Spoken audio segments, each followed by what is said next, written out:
Welcome. At the end of the last video, an email address was included.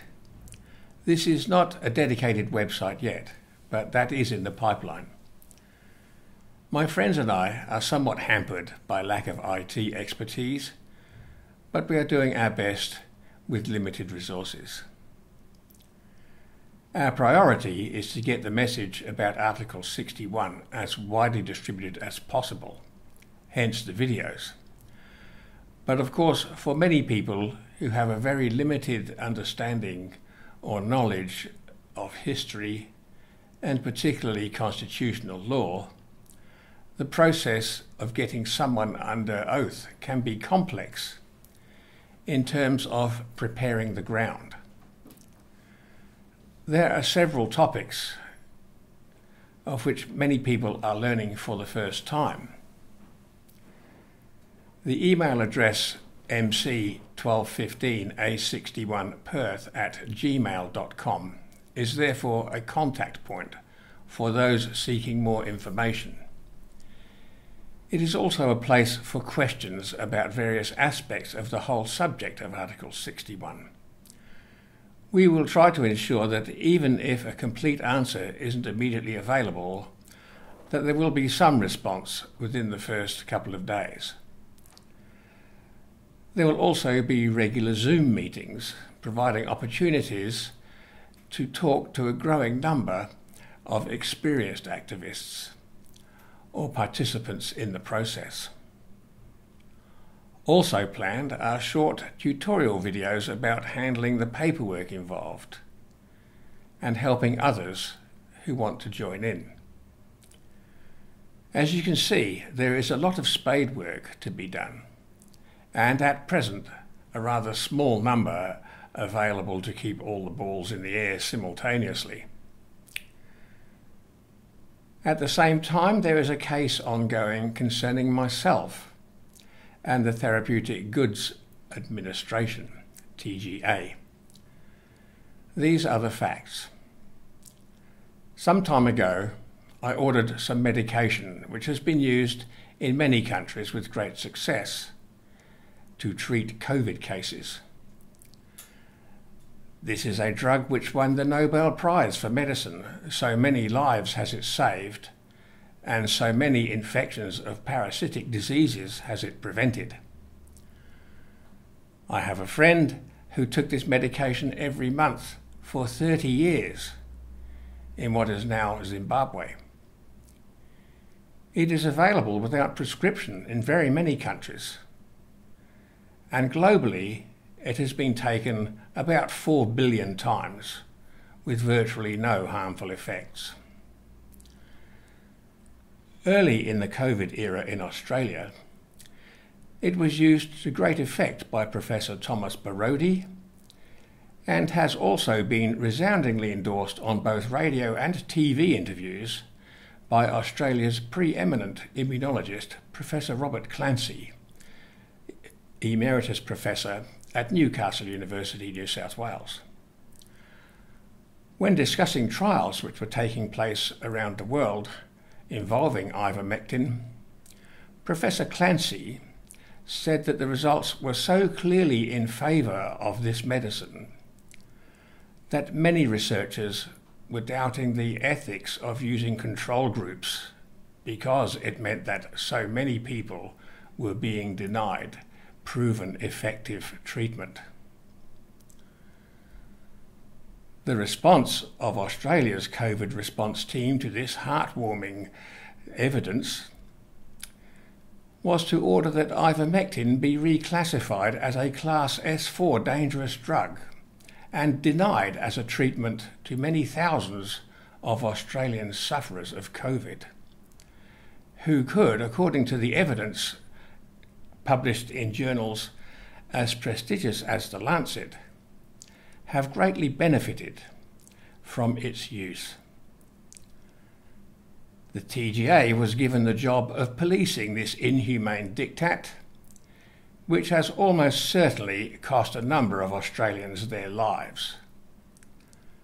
The trials showed that ivermectin produces a roughly 70% reduction in hospitalisations and deaths among COVID patients with serious cases. So it is entirely reasonable to assume that many Australian fatalities might have survived had they not been denied this help.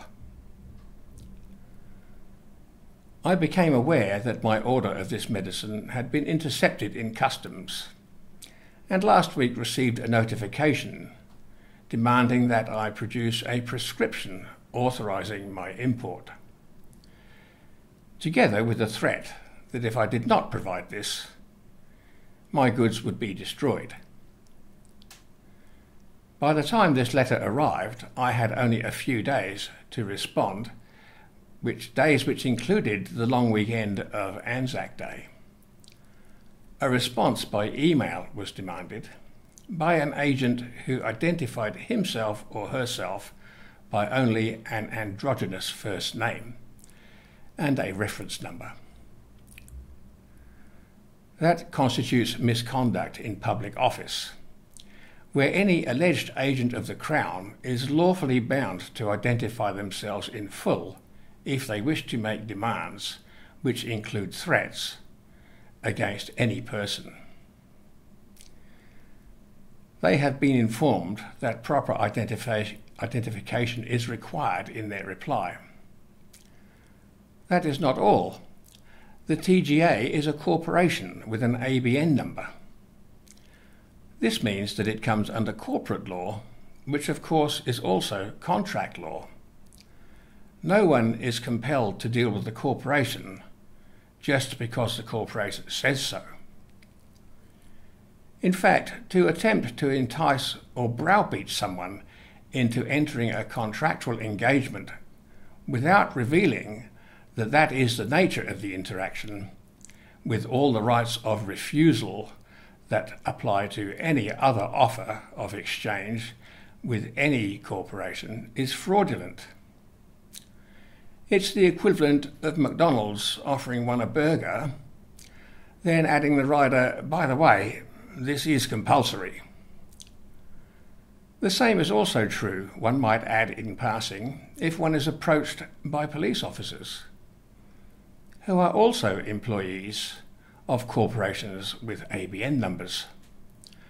But more of that another time. My response has been to send this mysterious agent a notice of conditional acceptance. The gist of that is to inform the claimant that I conditionally accept their demands, provided they can demonstrate that Article 61, under which I stand, is not in effect at this time.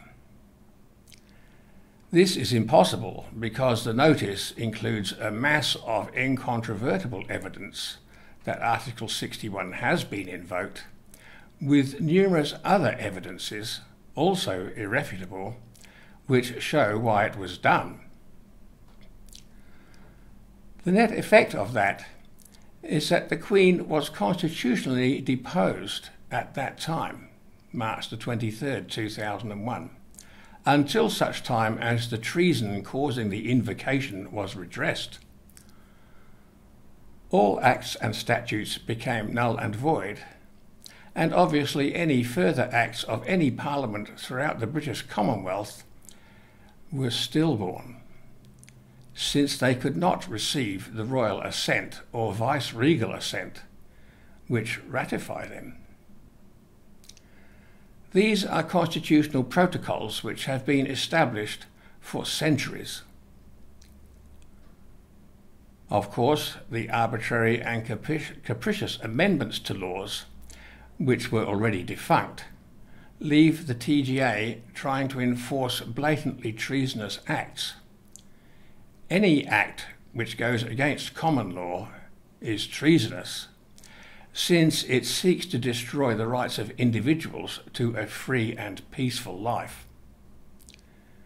The entire edifice of corporate law into which Australians have been betrayed is fraudulent, and it is the duty, as already stressed before, of every citizen to seek its destruction.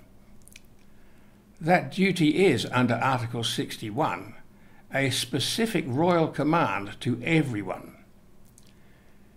Denial of such constitutional protocols is sedition, punishable by life in prison and full stripping of assets.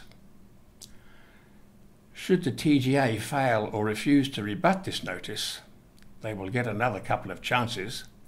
They will be informed that, having been made aware that they are acting treasonously and persisting despite it, they will face the prospect of appearing in court with a prima facie admission of culpability.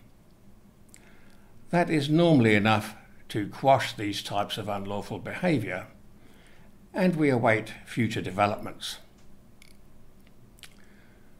One wonders how long it will be until the bulk of the Australian population realises that there is no lawfulness in our political scene, that we are being ruled by criminals who, because of the ignorance and timidity of the masses, are becoming ever more emboldened in their tyranny.